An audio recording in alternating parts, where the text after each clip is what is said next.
What's that sound? Depending on whom you ask, the crackle of popping joints is either the sound of sweet relief or the noxious tones of a stomach-turning habit. Really though, what's that sound?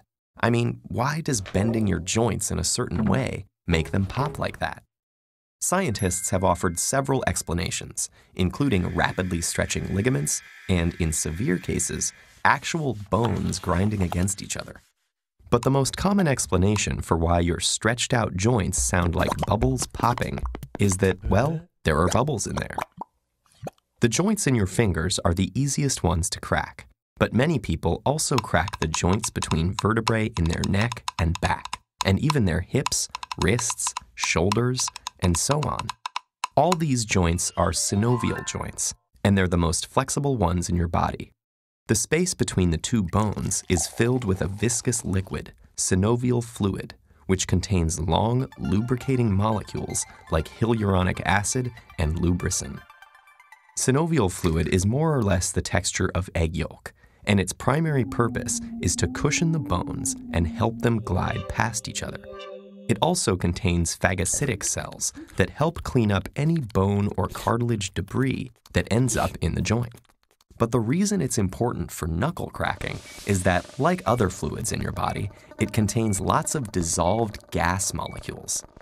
Knuckle crackers know that to get that satisfying pop, you stretch the joint farther than it normally goes, by bending your fingers backwards, for example. When you do that, the bones move away from each other. The space between bones gets bigger, but the amount of synovial fluid stays constant. That creates a low-pressure zone that pulls dissolved gases out of the synovial fluid, just like the carbon dioxide that fizzes out of soda when you twist open the cap. Inside the joint, the escaping gases form a bubble with a pop. But the bubble doesn't last long. The surrounding fluid presses on it until it finally collapses. The bubble's gases scatter throughout the synovial cavity and slowly dissolve back into the fluid over the course of about 20 minutes, which is why it can take a while before you can pop the same joint again. Some scientists think there may actually be two pops, one when the bubble forms and another when it bursts. Popping a joint temporarily enlarges it, which may be why dedicated knuckle, neck, and back crackers say the habit makes their joints feel looser and more flexible. But you may have heard from a concerned relative or annoyed office mate that cracking your joints will give you arthritis. A doctor named Donald Unger heard this too.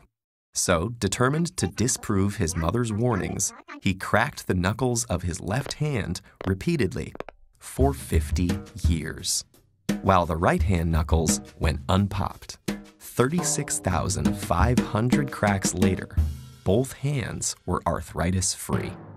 For this selfless act of devotion to science, Dr. Unger received an Ig Nobel Prize, a parody of the Nobel Prize that recognizes wacky but weirdly fascinating scientific accomplishments.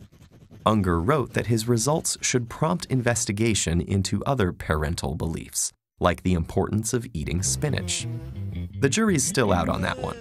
As for knuckle cracking, one study suggests that all that joint stretching and bubble bursting can cause your hands to swell and weaken your grip. But the biggest proven danger seems to be annoying those around you.